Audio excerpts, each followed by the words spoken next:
The river is dark, muddy, dangerous. On one side, 1 million animals have gathered. They have walked hundreds of miles. They have crossed plains of dust and death. They have avoided lions and hyenas. They are tired. They are thirsty. They are desperate. On the other side, green grass waits. Fresh water, survival, life. But between them, something else waits. Something older than memory. Something with jaws that can crush a skull like an eggshell. Something that has been waiting in this river for months. Barely moving, barely eating, saving its strength for this moment. This is not a peaceful paradise. This is Tanzania. Look closer. The grass is not just grass. It is a battlefield where predators hide and prey falls. The river is not just water. It is a graveyard where thousands will die. And every animal here is living on borrowed time. This is the most extreme wildlife system on Earth. And once you understand it, you will never look at nature the same way again.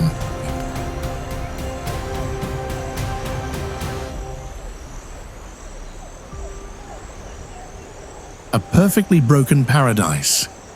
Tanzania looks like a postcard. It looks like the Africa you dreamed about as a child. Endless savannas stretching to every horizon. Majestic mountains touching the clouds. Animals so abundant that you cannot count them. Zebras grazing in golden light. Elephants walking in single file. Lions resting under acacia trees. It is beautiful. It is breathtaking. It is everything you imagined. But paradise is a lie. This land does not exist to make animals comfortable. It does not exist for your safari photos. It exists to test them, to push them to their limits, to kill them when they fail. Tanzania is a survival system. Every drop of water is a resource to fight over. Every blade of grass is a reason to keep moving. Every sunrise brings heat that can kill. Every sunset brings predators that never sleep. This is not random. This is not chaos. This is a machine. A machine built by geography, by weather patterns, by millions of years of evolution. Every animal here is a cog in that machine. Every death serves a purpose. Every life is borrowed. Tanzania sits in East Africa. It is bordered by Kenya to the north, Uganda and Rwanda to the northwest, Burundi and the Democratic Republic of the Congo to the west, Zambia and Malawi to the southwest, Mozambique to the south, and the Indian Ocean to the east. It is a large country, nearly 1 million square kilometers. But the land that matters most is in the north. Here, you find the Serengeti, the most famous wildlife reserve on Earth. Here, you find Mount Kilimanjaro, the highest peak in Africa, its snow-capped summit rising above the clouds. Here, you find the Ngorongoro crater, a lost world of animals trapped inside an ancient volcano. Here, you find Lake Natron, a lake so alkaline and so toxic that it turns animals to stone. Each of these places is extreme in its own way. Each of these places tests life differently. Together, they create a system where nothing is safe, nothing is permanent, and everything is under constant, unrelenting pressure. Let us begin where the pressure is greatest. Let us follow the deadliest river crossing on Earth.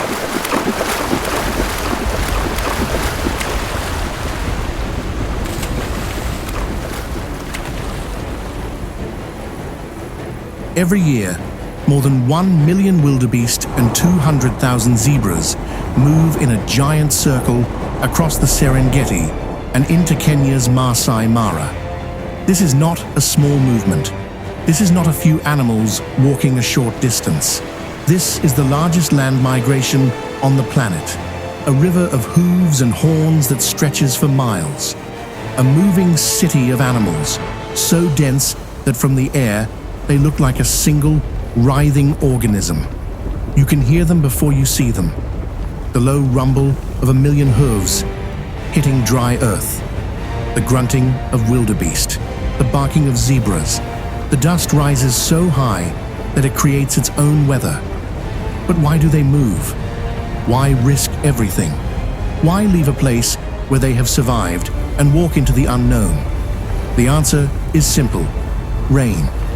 In May, the dry season begins in the southern Serengeti. The rains stop.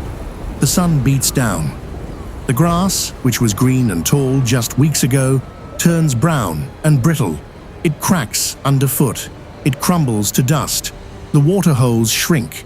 Then they turn to mud. Then they disappear entirely. What was once a place of abundance becomes a place of death. The wildebeest have no choice. They must go north. They must go to where rain still falls, where grass still grows, where water still flows. So they walk, day after day, week after week, through dust so thick it coats their lungs, through heat so intense it shimmers the air, past lions that watch from the shadows, past hyenas that follow, waiting for the week to fall. They walk until their hooves are worn down. They walk until their calves can barely stand. They walk because the alternative is certain death. And then they reach the river.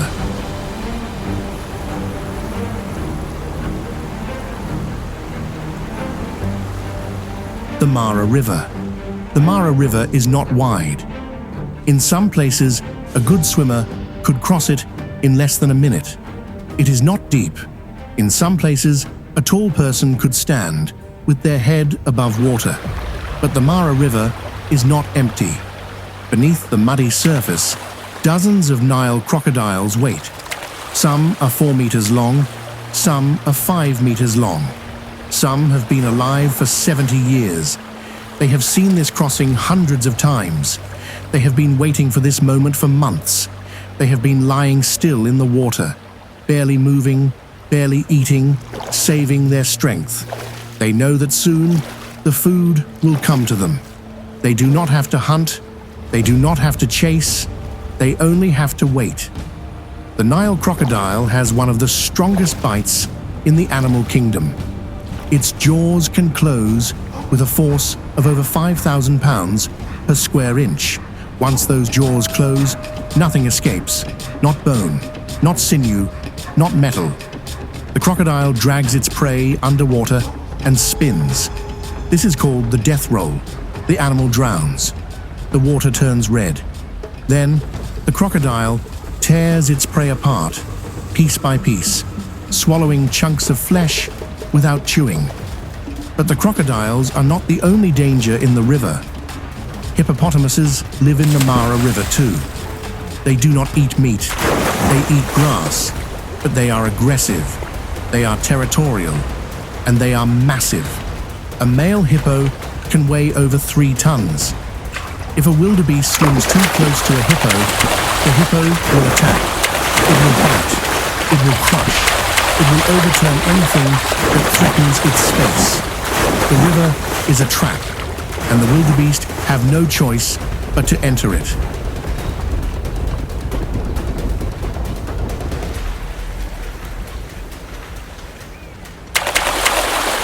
The crossing begins with a few brave individuals. They stand at the edge of the river, sniffing the water. They look for a path. They look for shallow spots. They look for places where the current is weaker. Behind them, the herd presses forward. Thousands of animals pushing from behind. There is no going back. The dry grass behind them is gone. The water holes are empty.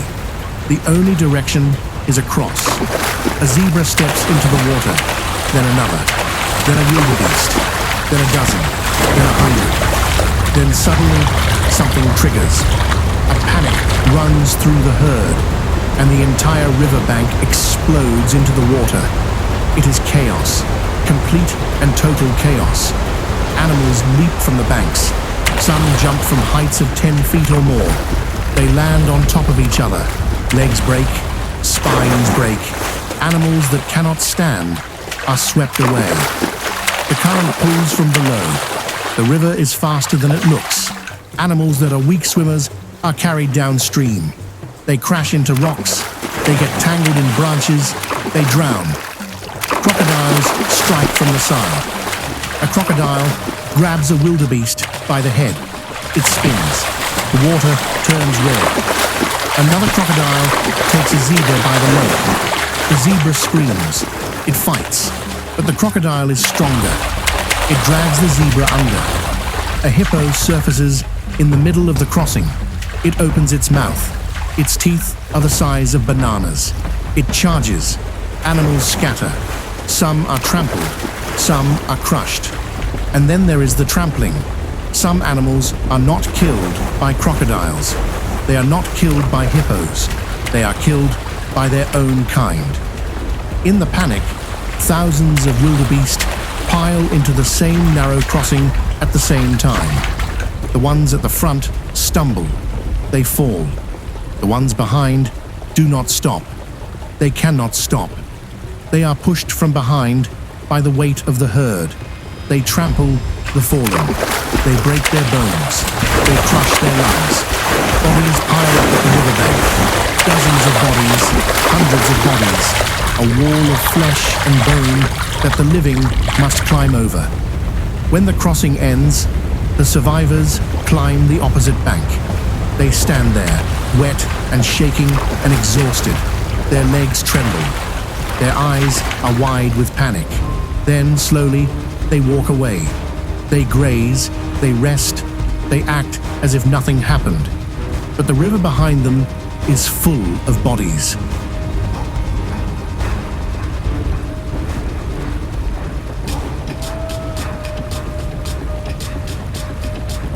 Every year, 250,000 wildebeest die during the migration. 30,000 zebras die. Some are eaten by crocodiles, some are eaten by lions. Some drown. Some die of exhaustion. Some die of thirst. Some are trampled by their own kind. These numbers are staggering. They are difficult to comprehend. 250,000 deaths. That is more than the population of a small city. But the migration continues. It has continued for thousands of years. It will continue tomorrow. Because the alternative, staying still, is certain death. The wildebeest do not have a choice. They do not have a plan. They do not have a leader. They do what their ancestors did. They move when the grass dies. They cross when the river blocks their path. They survive when they can. They die when they must. This is the engine of the Serengeti. This is the source of all life here. The migration feeds the predators. The bodies feed the scavengers. The bones fertilize the grass. The grass feeds the next generation. It is a cycle, a brutal, beautiful, endless cycle.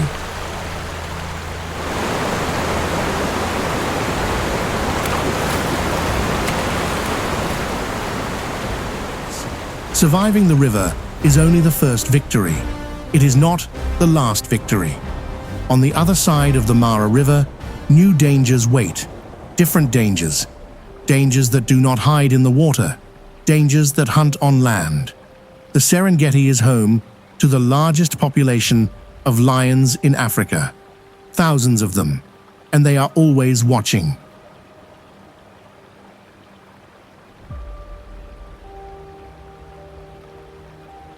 The lion.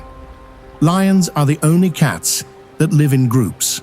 A pride can have up to 15 lionesses, several males, and their cubs. They hunt together. The lionesses do most of the work. They spread out across the grass, low to the ground, their tawny bodies blending with the dry vegetation. They are invisible until the last moment. A tourist in a safari vehicle can stare directly at a lion hiding in the grass and not see it. Then they sprint. A lioness can reach 50 kilometers per hour, but only for short distances. Their bodies are built for power, not for endurance.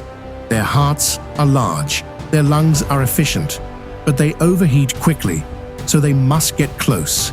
Very close, within 30 meters, within 20 meters, within 10 meters. Their favorite prey is wildebeest calves, young, weak, easy to separate from the herd.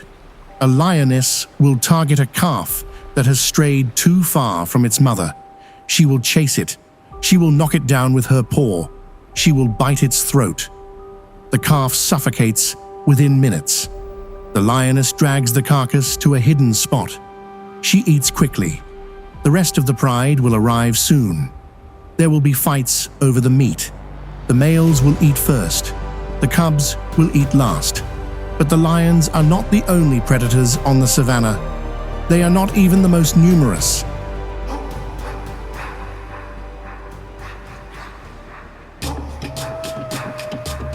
The spotted hyena. Spotted hyenas are the most common carnivore in Africa.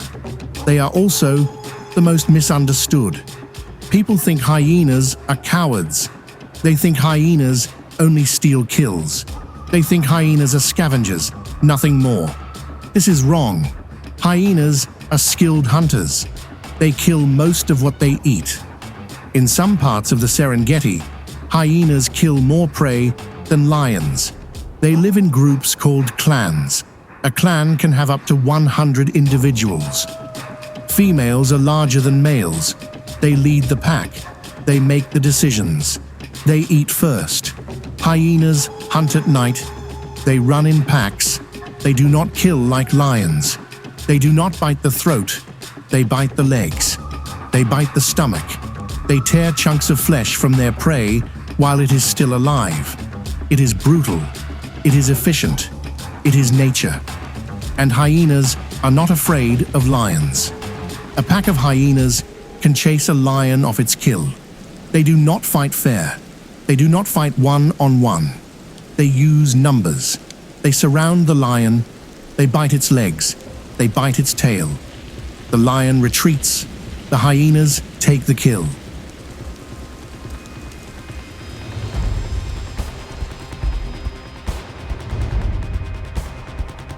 Then there is the cheetah, the fastest land animal on Earth. It can reach 100 kilometers per hour in 3 seconds. That is faster than a sports car. Its spine acts like a spring. Its legs stretch farther than any other cat's. Its claws do not retract. They grip the ground like running spikes. But speed comes at a cost. Cheetahs cannot fight. They are built for running, not for combat. Their claws are blunt. Their teeth are small. Their jaws are weak. They cannot hold their prey against lions or hyenas. So they hunt during the day when lions are sleeping and hyenas are resting in their dens. They stalk close. They creep through the grass, belly to the ground, moving 1 inch at a time. Then they explode. The chase lasts 20 seconds. If the cheetah hasn't caught its prey by then, it gives up. It is too exhausted to continue. Its body temperature has risen to dangerous levels. It must rest. It must cool down. And even if it catches something, even if it kills a gazelle or a young wildebeest, it must eat fast. It must eat before the hyenas arrive. It must eat before the lions wake. Cheetahs lose most of their kills to other predators. They hunt. Others steal. That is their life.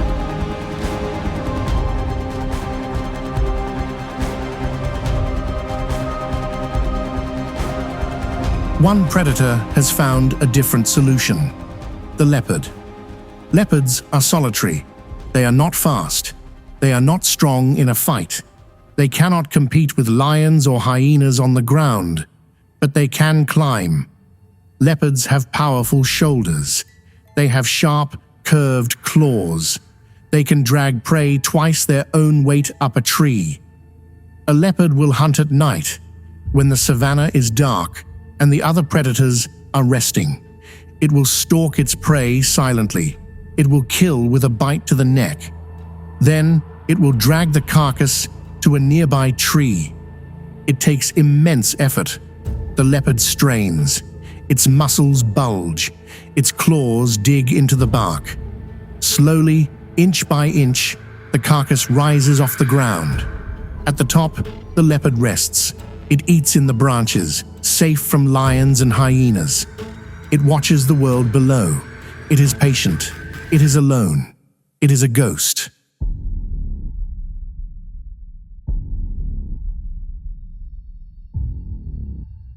The cub. Even the most powerful predators have weaknesses. Their cubs.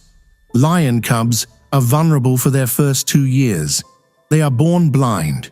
They cannot walk. They mew like kittens, calling attention to themselves. Hyenas will kill them.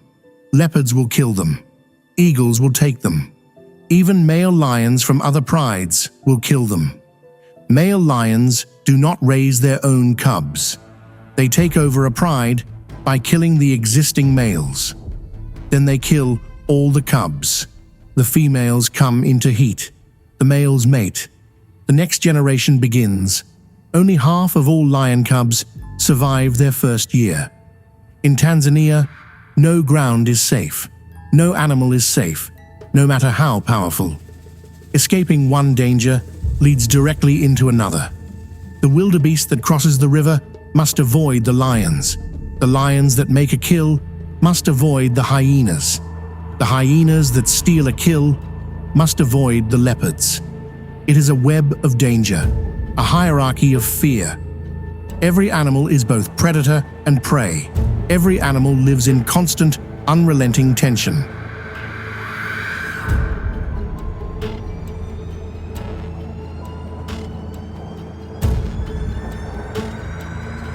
Not all animals run from predators. Some are too big to run. Some are too strong to fear. The African elephant is the largest land animal on Earth. A male can weigh 6 tons. He stands 4 meters tall at the shoulder. His tusks can weigh 50 kilograms each. He has no natural enemies. No lion would attack a healthy adult elephant. No hyena would try. No leopard would dare. But even giants have weaknesses. Even elephants are vulnerable.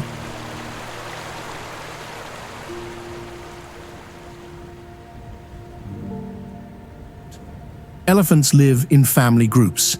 Females lead. The oldest female, the matriarch, makes the decisions. She knows where the water is.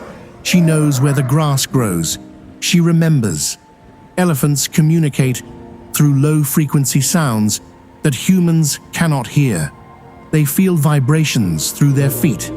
They can detect the footsteps of other elephants from kilometers away. And they remember everything. An elephant never forgets. This is not a myth. This is science. Elephants recognize other elephants they haven't seen for decades. They remember places they visited as calves. They remember humans who have helped them and humans who have hurt them. They mourn their dead. When an elephant dies, the herd gathers around the body. They touch the bones with their trunks. They stand in silence. They have been known to visit the bones of family members years later, touching them gently, lingering for hours. They show empathy. They comfort other elephants in distress.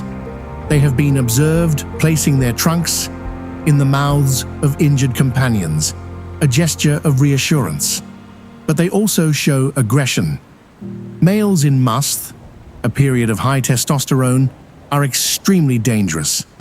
Their temporal glands secrete fluid. Their urine drips constantly. They are irritable. They are unpredictable. They will charge vehicles. They will attack rhinos. They will kill. A male elephant in musth has no fear.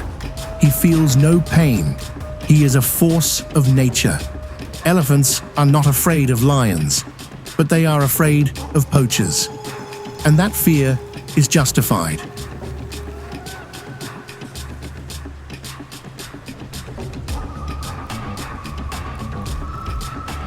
The hippopotamus looks slow.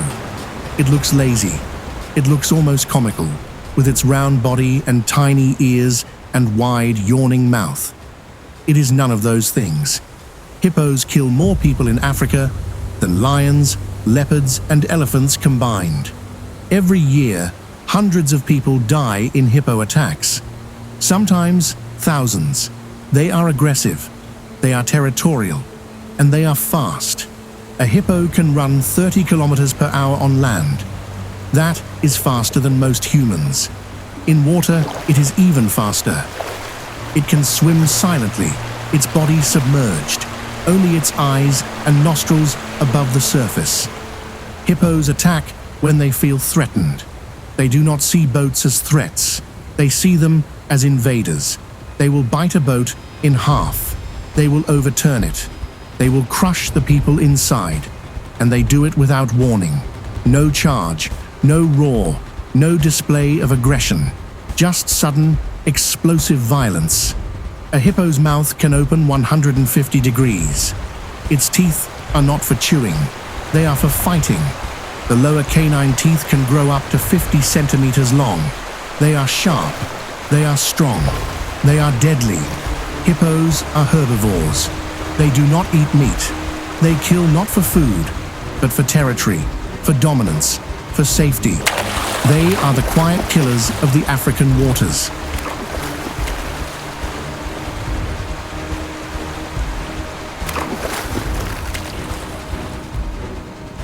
The Cape buffalo is considered one of the most dangerous animals in Africa. It is not the largest. It is not the fastest. It is not the most aggressive. But it is unpredictable, and it is tough. A buffalo can survive injuries that would kill a lion.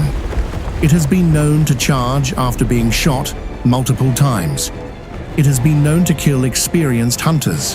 Buffalo live in herds, hundreds of them, sometimes thousands. When threatened, they form a circle. The adults face outward, horns lowered. The calves stand in the center, protected by a wall of flesh and bone. Lions will hunt buffalo, but they choose the old, the sick, the young. A healthy adult buffalo is too dangerous. Its horns can kill a lion with one strike. It can gore, it can trample, it can throw a lion into the air. And buffalo remember. They have been known to return to the site of a kill. They have been known to trample the lion that made it. They have been known to attack lions on sight, even when not threatened. The Cape buffalo is not a victim. It is a survivor. And survivors fight back. Size does not save you in Tanzania. It does not make you safe. It makes you a target. A larger body requires more food, more water, more space. The giants of the savannah are not above the system. They are inside it. They are tested just like everyone else.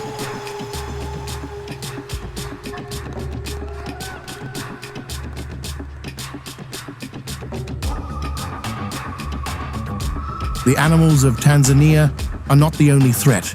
The land itself is hostile. The ground beneath their feet is not neutral. It is active. It is aggressive. 2 million years ago, a massive volcano exploded in northern Tanzania. It was one of the largest eruptions in Earth's history. The mountain collapsed inward, creating a caldera, a giant bowl in the earth. Today, that caldera is the Ngorongoro crater.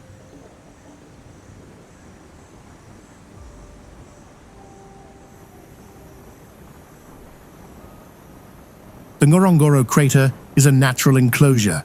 It is 20 kilometers wide. It is 600 meters deep. The walls are steep. They are almost impossible to climb. Animals can wander into the crater. They can walk down the slopes, following the grass, following the water. But they cannot leave. The walls are too steep. The exits are too few. It is a lost world, a prison of green grass and blue skies. Lions live here without ever seeing the outside. They are born in the crater. They hunt in the crater. They die in the crater. They have no idea that a world exists beyond the walls. Elephants live here too. They are rare in the crater.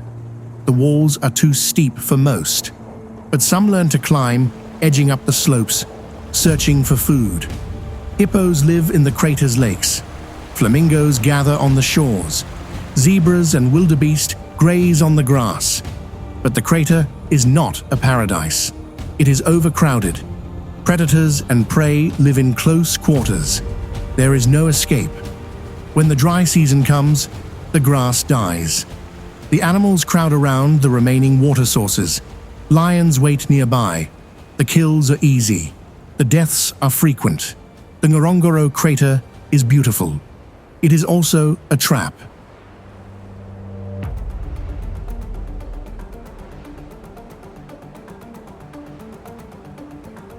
North of Ngorongoro lies Lake Natron, a lake unlike any other on Earth. The water is alkaline, extremely alkaline. The pH level reaches 12. That is almost as corrosive as ammonia. It burns human skin. It burns the eyes. It burns the throat. The lake is fed by hot springs. The water temperature can reach 60 degrees Celsius. The air above the lake shimmers with heat. Most animals that fall into Lake Natron die. Their bodies are preserved by the chemicals. The calcium in the water coats their skin. It turns them to stone. There are photographs of birds that fell into the lake. They look like statues. Their feathers are intact. Their beaks are open. Their eyes are gone. They are frozen in time. One animal thrives here, the lesser flamingo. 2 million flamingos gather on Lake Natron to breed. They build their nests on mudflats that would kill any other creature. They feed on the algae that grows in the alkaline water. Their pink color comes from the pigments in that algae. They wade where nothing else can survive. They fly where other birds would die. Lake Natron is a death trap, but for the flamingos, it is home.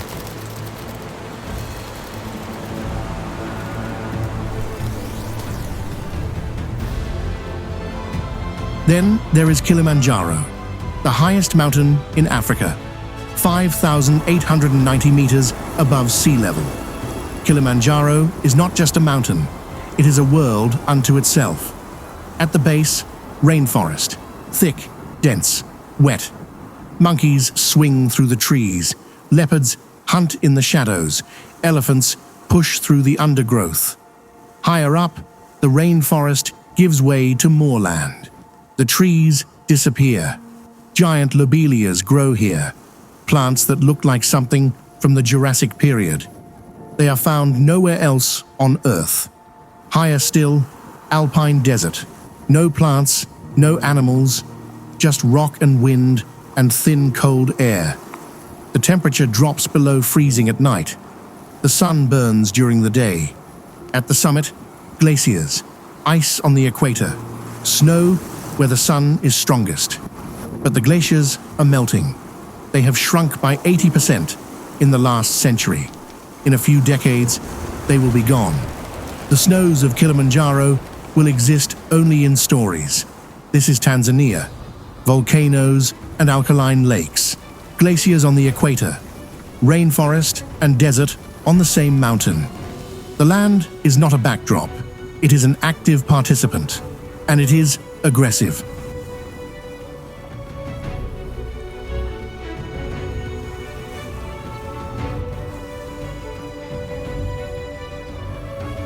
In western Tanzania, near the shores of Lake Tanganyika, the landscape changes. The savanna gives way to forest. The open plains give way to dense trees, and the animals change too. Here lives our closest relative, the chimpanzee.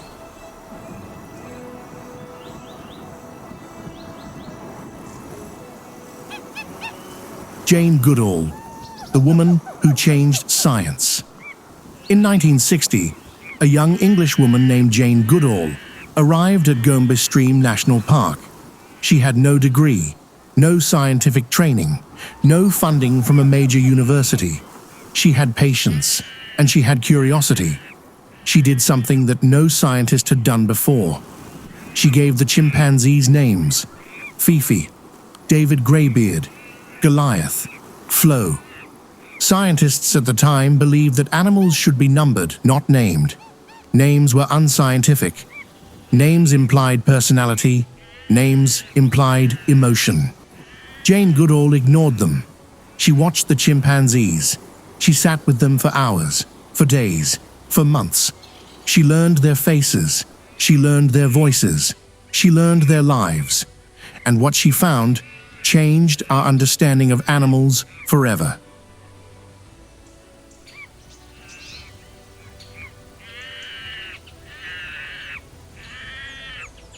Chimpanzees use tools. This does not sound revolutionary today, but in 1960, it was heresy. Scientists believed that tool use was what made humans special. It was the line between us and them. Animals used their bodies. Humans used tools. Jane Goodall watched a chimpanzee strip leaves from a twig. She watched him poke the twig into a termite mound. She watched him pull it out, covered with termites, and eat them.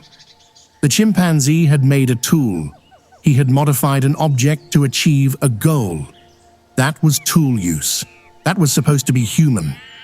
Goodall telegraphed her findings to her mentor, Louis Leakey.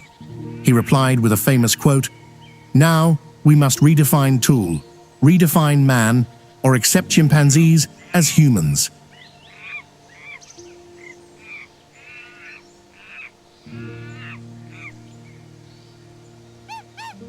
Goodall also found that chimpanzees show emotion. They hug, they kiss, they groom each other, they hold hands. When two chimpanzees meet after a long separation, they embrace, they cry out, they show joy. When a mother loses her infant, she carries the body for days. She refuses to let go. She sits alone. She does not eat. When Flo, an elderly female, died, her son Flint stopped eating. He sat by her body for hours. He withdrew from the group. He died 3 weeks later. Jane Goodall wrote that Flint died of grief. Some scientists disagreed, but those who knew the chimpanzees understood. Chimpanzees are like us. They love, they mourn, they feel.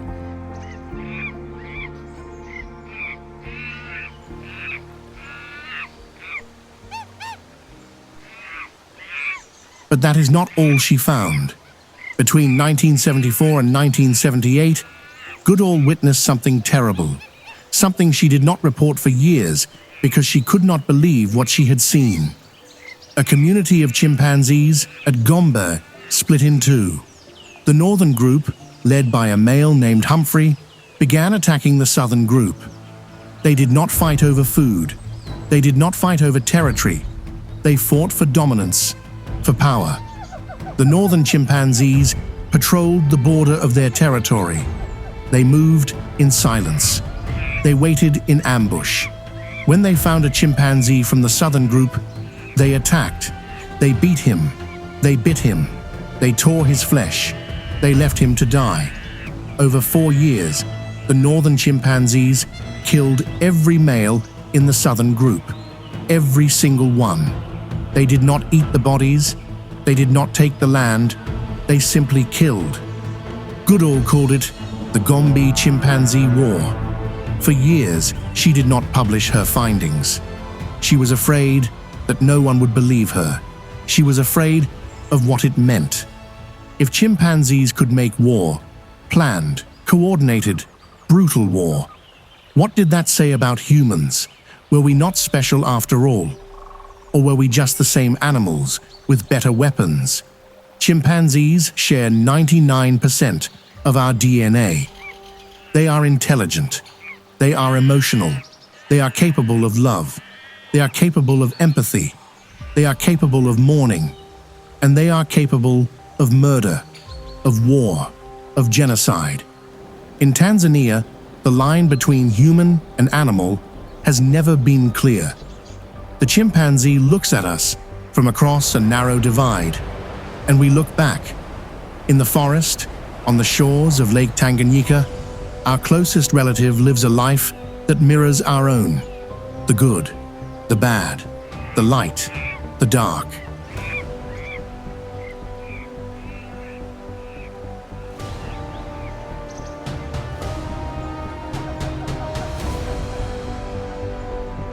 The most dangerous predator in Tanzania is not the lion, not the crocodile, not the hippo, not even the chimpanzee. It is us.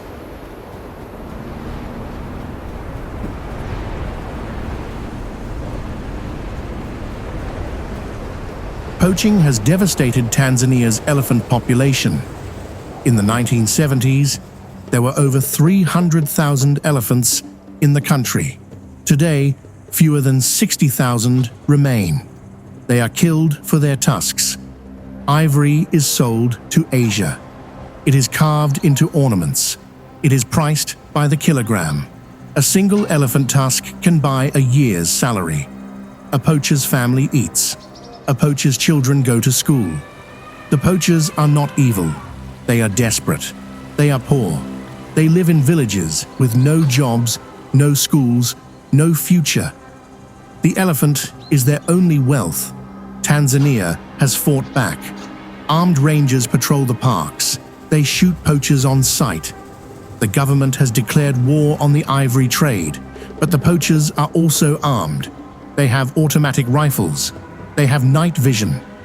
They have networks of informants. The war is not over. Elephants are still dying.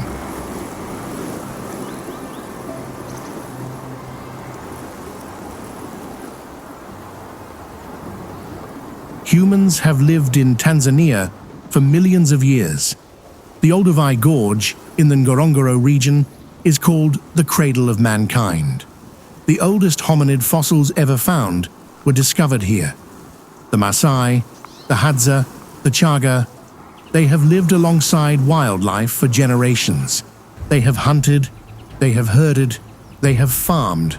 But modern pressures change everything. The population of Tanzania is growing. More people need more land. More land means less space for animals. The wildlife corridors are closing. The migration routes are fragmenting. The system that has operated for millions of years is breaking.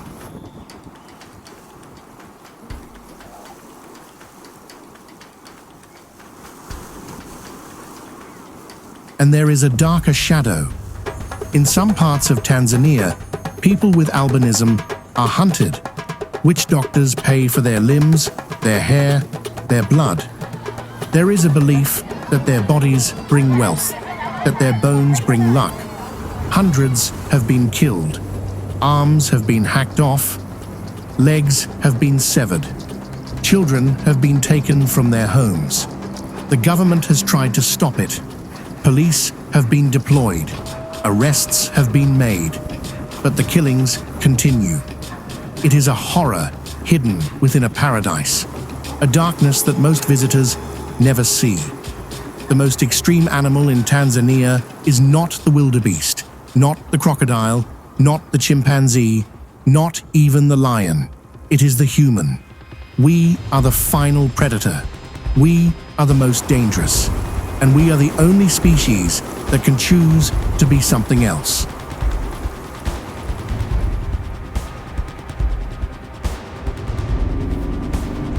Despite everything, the migration continues. Despite the crocodiles in the river, despite the lions on the bank, despite the hyenas that follow, despite the poachers and the shrinking land and the changing climate. Every year, 1 million wildebeest leave the southern Serengeti. Every year, they walk north. Every year, they cross the Mara River. Every year, some die, but most survive. When the rains come back to the south, they will return. They will cross the river again. They will face the crocodiles again. They will lose some of their number again. They do not plan. They do not hope. They do not despair. They simply move. Because that is what they have always done. That is what they will always do. Tanzania is not a paradise. It is not a postcard. It is not peace. It is a system, a machine built by time and pressure and death. Every animal is a part of that machine. Every death serves a purpose. Every life is borrowed. It is brutal. It is beautiful. It is relentless. And it does not care whether we are watching. It does not care whether we protect it or destroy it. It will continue. It will adapt. It will survive. Tomorrow, the sun will rise over the Serengeti. The wildebeest will graze. The lions will hunt. The crocodiles will wait. The river will flow. The loop continues. Not hopeful, not hopeless, just real. This is Tanzania, the most extreme wildlife system on Earth. And it has never needed us. It has only needed to keep moving.